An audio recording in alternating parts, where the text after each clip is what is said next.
আসসালামু আলাইকুম, সবাই কেমন আছেন? আমি আলহামদুলিল্লাহ ভালো আছি। আমার এই ছোট্ট বাগানে সবাইকে স্বাগতম। তো আমরা যারা শখের বশে ছাদ বাগান করি বা বিভিন্ন জায়গায় এরকম বাগান করি, তাদের উদ্দেশ্যে আজকে আমার এই ছোট বাগানটি।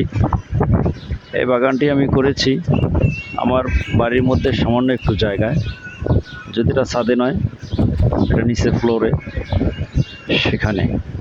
তো আসলে কোনো জায়গায় ফেলে রাখতে নেই। বাড়ির আঙিনায় আশেপাশে যতটুকু জায়গা থাকে আপনি যেভাবে পারেন, যদি পরিশ্রম করতে পারেন, কষ্ট করতে পারলে এরকম বাগান করা সম্ভব।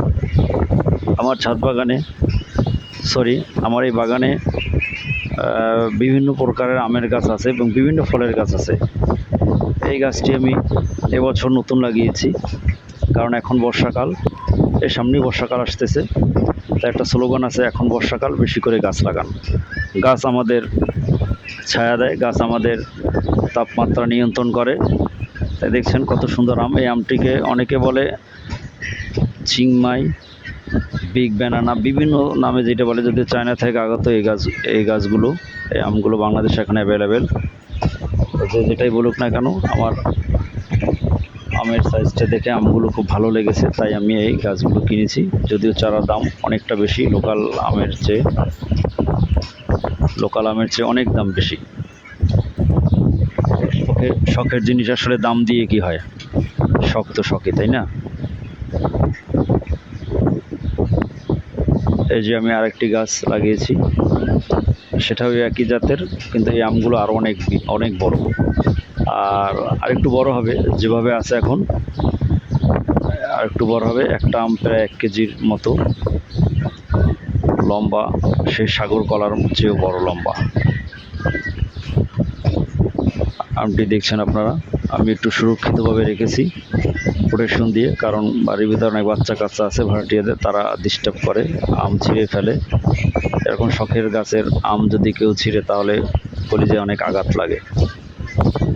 শুধু আম নয়, আমার গাছের যদি কেউ পাতাও ছিঁড়ে, তাহলেও আমার খুব খুব কষ্ট লাগে। কারণ একটা গাছ যখন সবুজ যে ছেয়ে যায়, তরতাজা পাতায় পাতায় ভরে যায়, তখন একটা পাতা কেউ ছিঁড়ে, তখন মনে হয় বুকে আঘাত লাগে। যাই হোক, তো আপনারা চাইলে এরকম বাগান করতে পারেন। আর আমার এরকমের আসলে অসংখ্য ভিডিও আছে। আপনারা যদি আমার চ্যানেলকে সাবস্ক্রাইব করেন, আমার সাথে থাকেন নিয়মিত, তাহলে আমি প্রতিদিন এরকম ভিডিও আপনার জন্য আপলোড করব এবং বিভিন্ন পরামর্শ আমি দিতে পারবো। আমি এই বাগানের সাথে অনেক দিন পর্যন্ত জড়িত। আমার এছাড়া বিগ আকারে অনেক বড় বাগান আছে অন্য জায়গায়, বেশি জমিতে। আমি কীভাবে পরিচর্যা করি, মাটি কীভাবে দেই, মাটি কতদিন পর চেঞ্জ করতে হয় এবং চেঞ্জ করে মাটির সাথে কী দিতে হয়, এগুলো ইনশাআল্লাহ আমি জানি, আপনাদের বলতে পারো। আপনারা যারা আগ্রহী, তারা দেখতে পারেন নিয়মিত। আর আমার এই ছোট্ট পরিসরের বাগানটিতে অনেক ফলের গাছ আছে, আঙ্গুর গাছ আছে, কামরাঙ্গা গাছ আছে, আমলকি গাছ আছে, আমড়া আছে, আম তো আছে বিভিন্ন প্রকারের।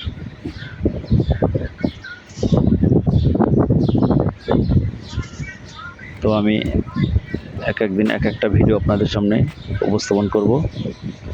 এটা হলো সূর্য ডিম আম, অনেকে নাম শুনেছেন, অনেকে শুনেন নাই। এটা আম ধরে নাই আসলে। এবার যে পরিমাণ ফুল নিয়েছিল গাছে, সব ফুলগুলো ঝরে পড়ে গেছে।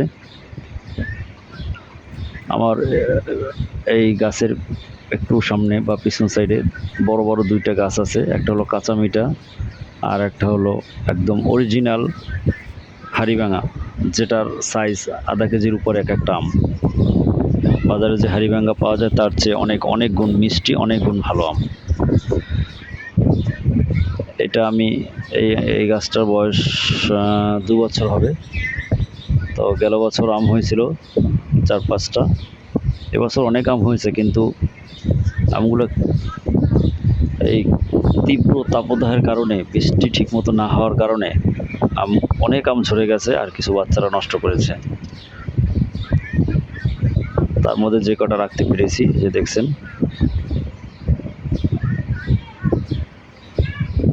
মাশাআল্লাহ, সাইজ একেবারে খারাপ অনেক ভরা। এই আম তো আসলে এত মিষ্টি খেতে, যারা এই আম ইতিমধ্যে খেয়েছেন, তারা আমের সম্পর্কে জানা, যারা খাননি তাদের উদ্দেশ্যে বলছি, এই আম আসলেই যদি 2টা গাছ আপনি কোনোভাবে বাড়ির ছাদে অথবা আঙিনে আপনি ঠিকমতো লাগাতে পারেন এবং যত্ন করে বড় করতে পারেন, তাহলে এই আমের আসলে টোটাল সবটাই এই আমটার ভিতরেই আর কি মাংস গোস্ত ভরা আর কি। এর আটি একদম পাতলা একটা কাগজের মতো এর আটিগুলো।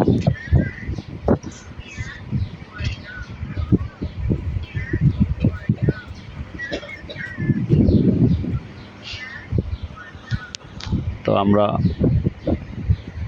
শুধু আমের চাহিদার জন্যই নয়, যে কোনো বাগান বাড়ির সৌন্দর্যকে বৃদ্ধি করে এবং বাড়ির তাপমাত্রা নিয়ন্ত্রণ করে। এই তীব্র তাপদাহের সময় এরকম যদি একটা বাগান আপনার ছাদে অথবা বাড়ির আঙিনে থাকে, আপনি এই গাছের নিচে এসে বসবেন, দেখবেন ঘরের চেয়ে অনেক ঠান্ডা। তাই আমাদের প্রত্যেকেরই গাছ লাগানো উচিত। আর এই গাছ তো আপনাকে আমাকে নিয়মিত অক্সিজেন দিয়ে যাচ্ছে আল্লাহর হুকুমে। ও কার্বন ডাই অক্সাইড গ্রহণ করে এবং অক্সিজেন আমাদের দিয়ে যায়। দেখেন